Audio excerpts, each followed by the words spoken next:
Olá! Foi o que deu é o novo livro do artista visual, compositor e escritor Nuno Ramos. E a gente conversou com ele sobre esse diário atravessado pela realidade brasileira contemporânea.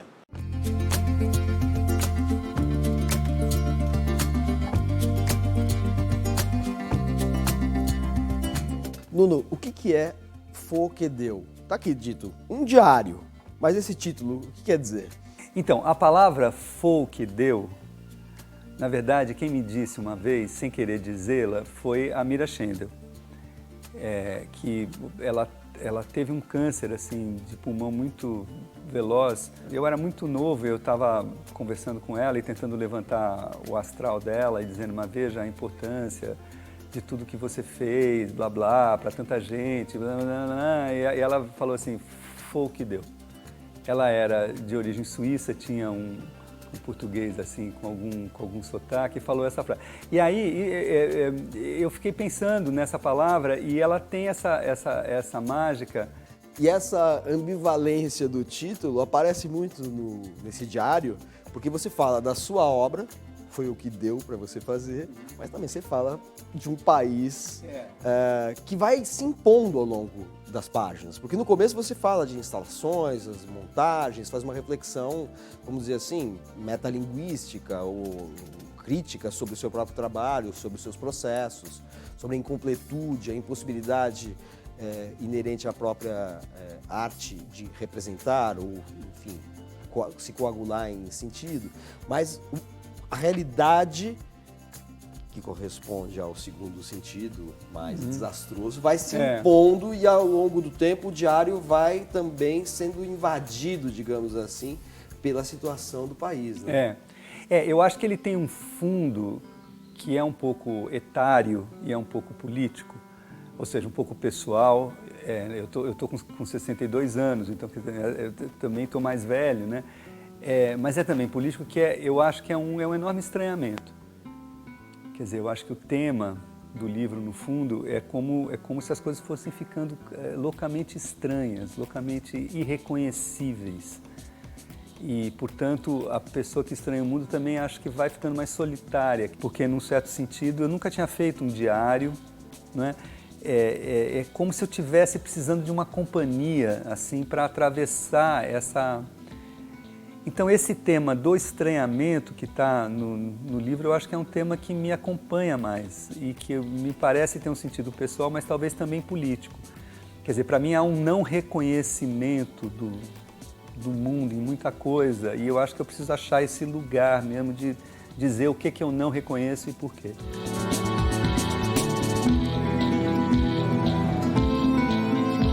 Qual é o período que o diário cobre? É entre o impeachment e a eleição do Bolsonaro, um pouquinho depois, um pouquinho antes. Ele cobre esse período que é como se fosse uma antessala, né, do verdadeiro horror. Eu acho que ele tem um tom, assim, de um lado reflexivo e de outro muito lírico, né? Tem uns fragmentos que vêm do nada e vão para o nada, né? Que são meio sobre sei lá o quê, né?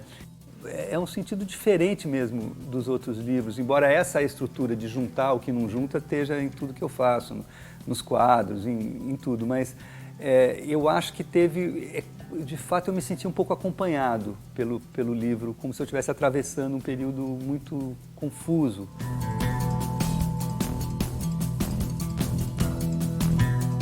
Como eu não sou um intelectual formado, com erudição, com tudo, com esse aparato, essa espécie de rascunhão que um diário tem, para mim funciona, porque aí eu vou fazendo as minhas ilações, para usar uma palavra horrível, enfim, vou fazendo tentando pegar o que chega e fico mais à vontade, porque a forma não demanda tanto uma carapaça assim, de citação, de leitura, de organização mesmo de fontes e tal, que eu não tenho muito.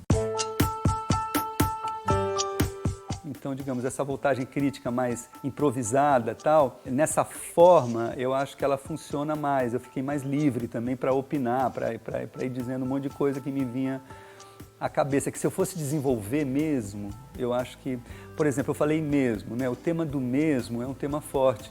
O texto que está aí dentro é uma espécie de rascunhão do que eu tentei fazer ali. Quer dizer, a ideia é que o Brasil viveu uma crise que levou a esse horror, uma crise de semelhança e não de diferença. Quer dizer, faltou diferença, né? Faltou a produção simbólica do outro, do que ficou de fora, quer dizer, faltou tensionar pelo diferente, caiu tudo mesmo como num grande mesmo que fingia ter diferente, mas no fundo não tinha. Isso tanto na política quanto na cultura, quer dizer, faltou a produção corajosa de diferenças. Quadrinha. E se não for assim, diz pra mim. E se não for assado, só passado. E se não for presente, dor de dente. E se não for futuro, dedo duro.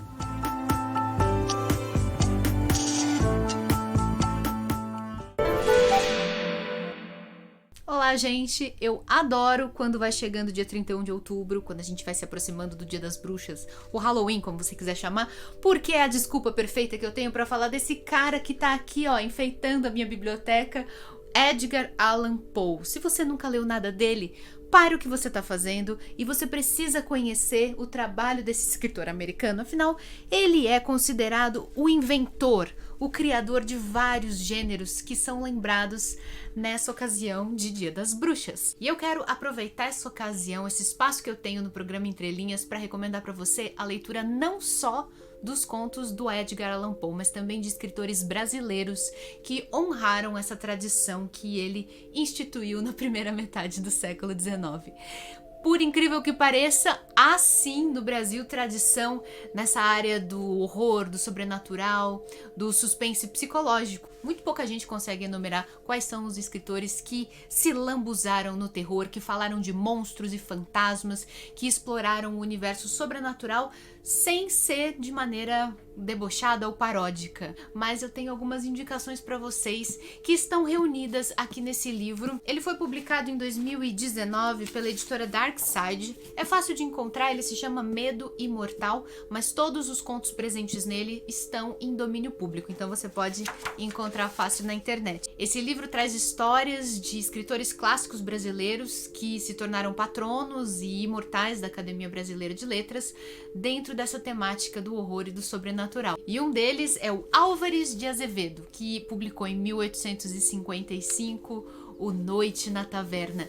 É uma coleção de histórias horripilantes que exploram as mais profundas perversidades que já habitaram a mente humana. É preciso ser forte para ler esses contos e eles fizeram um sucesso instantâneo. Havia muita gente forte lá no passado e continua havendo muita gente disposta a mergulhar nessas histórias. O Álvares de Azevedo também tinha outros dois colegas mesmo, de faculdade de Direito e de Boemia também, porque nenhum dos três era lá muito assíduo na sala de aula, que eram o Fagundes Varela e o Bernardo Guimarães. Bernardo Guimarães ainda seria lembrado lá na maturidade como o autor de A Escrava Isaura, mas antes disso, durante os seus 20 e poucos anos, ele também compôs, junto com os colegas, essa sociedade de escritores ultra-românticos que idolatravam poetas como Lord Byron, da Inglaterra, entre muitos outros, e que produziram histórias de terror, histórias que penetravam na mente de pessoas perturbadas, na mente de psicopatas. Essa coleção reúne alguns desses textos e eles são muito interessantes, muito pouco conhecidos pelo público atual.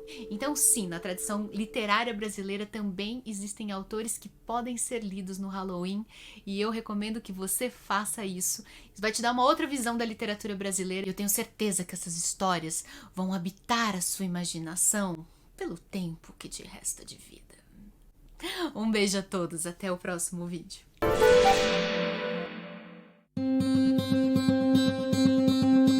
Com organização de Aurora Bernardini e Lucia Vatagin, 4 séculos de novelas italianas reúne narrativas que se estendem desde os relatos anônimos do novelino, ao final da Idade Média, até clássicos renascentistas como Boccaccio e Maquiavel. Novela que revolucionou a literatura russa e deu início à fase mais madura da obra de Dostoiévski, Memórias do Subsolo ganha nova edição, com tradução de Irineu Franco Perpétuo e ensaio de Tzvetan Todorov.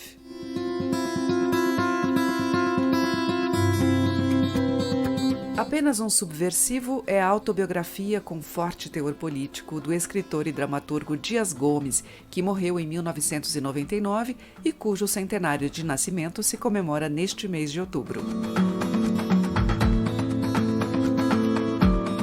E Giovanni Martins, autor revelado pelo livro de contos O Sol na Cabeça, estreia no romance com Via Ápia, narrativa ambientada na comunidade da Rocinha, no Rio de Janeiro.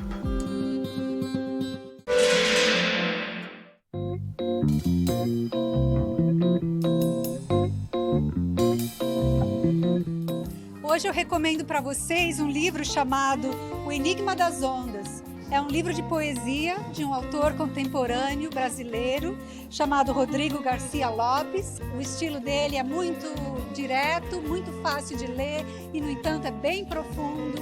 A escolha das palavras é muito linda, as poesias são curtas e bem marcantes. Eu pensei em indicar para vocês livros do Gabriel Garcia Marques.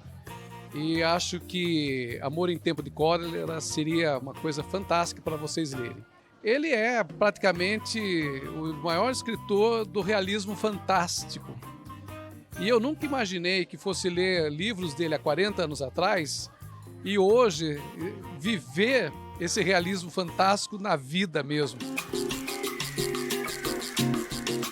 A minha indicação é o livro chamado O Morro dos Ventos Uivantes, de uma escritora inglesa chamada Emily Brontë. Ele é um clássico da literatura universal e, para mim, ele é um livro atemporal, porque ele tem vários contextos que são emocionais que vão em qualquer época do tempo.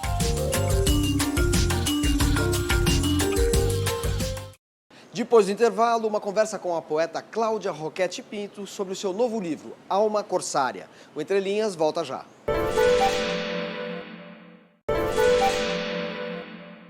Com 5 livros de poesia e um prêmio Jabuti na bagagem, a carioca Cláudia Roquette Pinto acaba de lançar Alma Corsária, que traz uma percepção de mundo intensa e singular.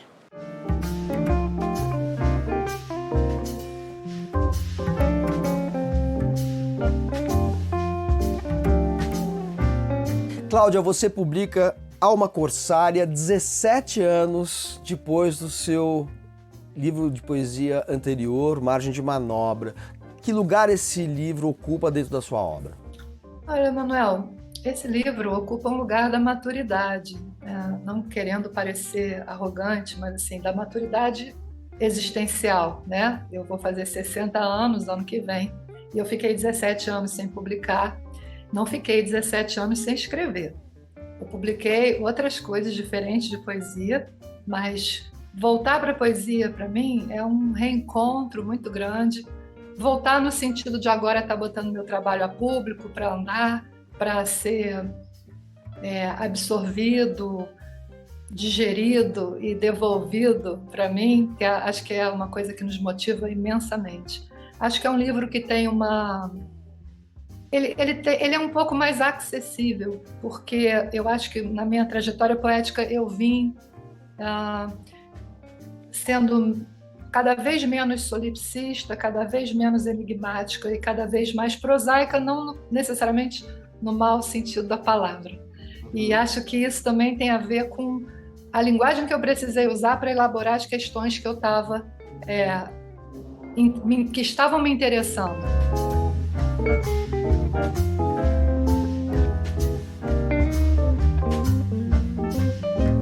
O verso em que você fala que o poeta é uma deformidade é o último verso do poema que dá título ao seu livro, Alma Corsária. Esse poema, de alguma maneira, é um pouco também uma reflexão sobre algumas características constantes na sua obra, né? Sim, ele é uma reflexão sobre o que é ser um poeta, afinal de contas, né? Muitos dos meus poemas tentam dar conta disso, ou roçam nesse tema, se é que a gente pode dizer, e foi um poema que nasceu de um filme, né? Existe o filme Alma Corsária, que é do Carlos Reichenbach, e eu assisti esse filme para me apresentar justamente numa mesa de debate com outras pessoas convidadas na TVE no Rio. E aí eu fiquei tão tocada por esse filme, que é um filme de formação, são 2 amigos, saem do interior de São Paulo e vêm ser poetas, começa uma festa num bar, uma festa louca, não sei se você assistiu esse filme, e com personagens muito figuras, e depois volta para trás e conta a história deles, de amizade, competição, inclusive triângulo amoroso. E esse filme me varou de uma tal maneira, como eu digo que o mundo ora me vara, ora me engole, né? Que eu me identifiquei como sensibilidade poética com aqueles personagens. E quando eu acabei de ver o filme, eu escrevi o poema. Eu acho até que esse é um livro mais acessível para o leitor em geral, porque tem uma característica na minha poesia muito forte, que é a musicalidade, a sonoridade. Mas eu tendia, na juventude, a fazer uma poesia mais solipsista, bem mais cerebrina. Claro, quando a gente é mais jovem, a gente quer experimentar e quer também se mostrar um pouco e se desafiar, né? E depois a vida foi me levando de sopetão em várias cambalhotas, e isso foi entrando em mim, eu fui metabolizando essas experiências que foram muito intensas de uma forma mais narrativa.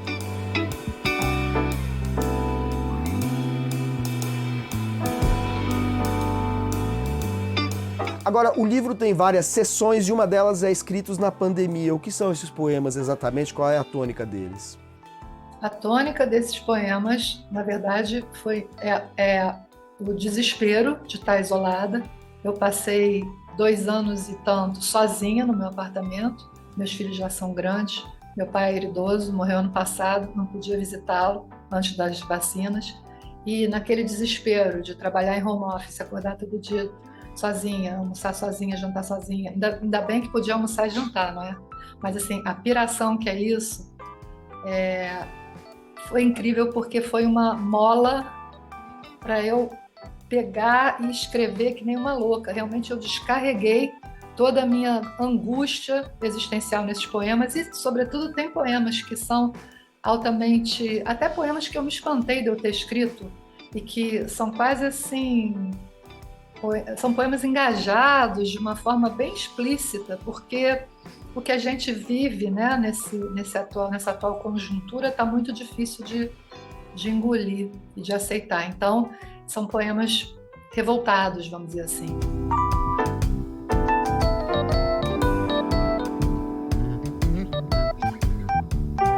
Mas é sintomático você ter escrito um soneto, uma forma perfeita, dentro de um contexto de absoluta falta de referências, e é como se você buscasse referências justamente na tradição poética. Isso é muito oportuno você falar, e também eu acho que assim, como o início da minha leitura de poesia na vida, além da Cecília, do Manuel Bandeira e tudo mais, foi Olavo Bilac, que eu sempre cito, e Shakespeare. Então, assim, no berço da minha fabulação e metrificação, ou musicalidade, ou alfabetização poética, tinha forma fixa. Então, talvez isso você está apontando uma coisa muito interessante, obrigada, que eu tenha voltado para algo que me é confortável, né? Aquela história de zona de conforto que todo mundo adora falar, mas assim, voltado para algo que me dava alguma sensação de infância, de voltar para casa de algum modo, alguma coisa que está ligada à minha infância, meus primeiros contatos com a literatura, com a poesia, né? Talvez.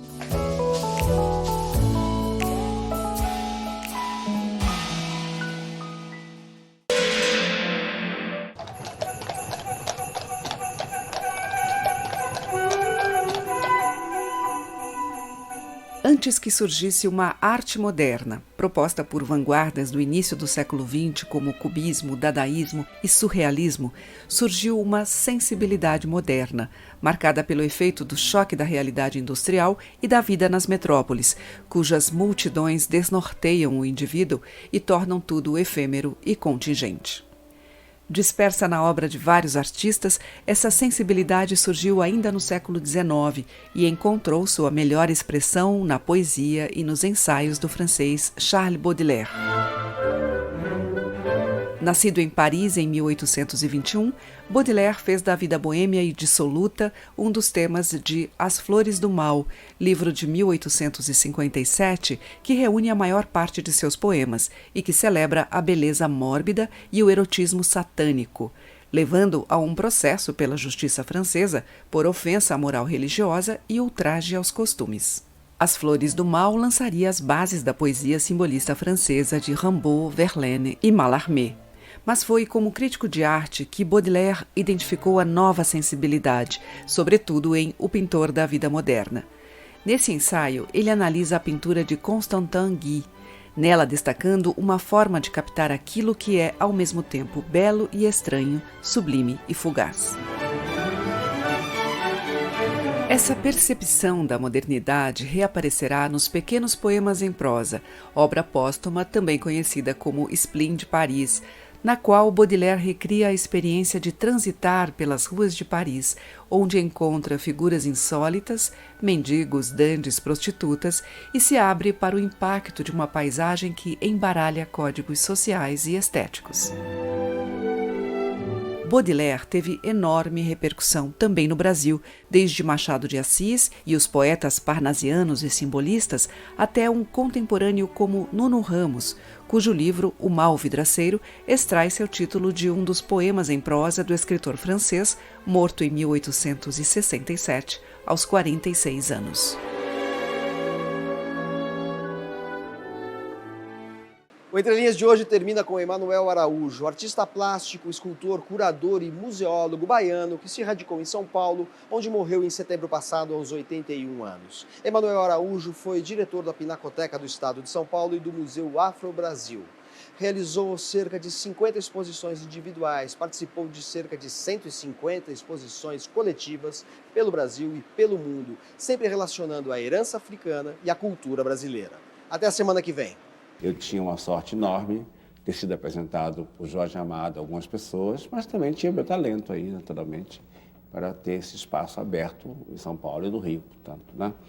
Agora, eu convivi com muita gente, como Di Cavalcanti, Bonadei, artistas Volpe, artistas, o Deto Gassoni, que foi uma pessoa que me ajudou muitíssimo em São Paulo, o Ianelli, a Tomi, enfim. Há gerações de artistas, né, e a arte foi se modificando, né, não mais na representação plástica, não mais na linguagem plástica, mas na linguagem conceitual, né? E, quer dizer, essa ideia da arte hoje, da arte contemporânea, verdadeiramente, a arte contemporânea, a que se faz up to date hoje, né? É uma outra questão da arte, quer dizer, eu não saberia dizer o que é isso. Eu, pessoalmente, tive sempre um problema, e o Brasil, o artista brasileiro, de uma certa forma, tem, que é uma questão de mercado. Quer dizer, eu não fui empurrado, digamos, para outras atividades por uma questão do mercado. Foi mais por uma questão política mesmo. Eu fiz no Centro Popular de Cultura e aquilo me deu todo um embasamento político em relação ao público, à coisa pública.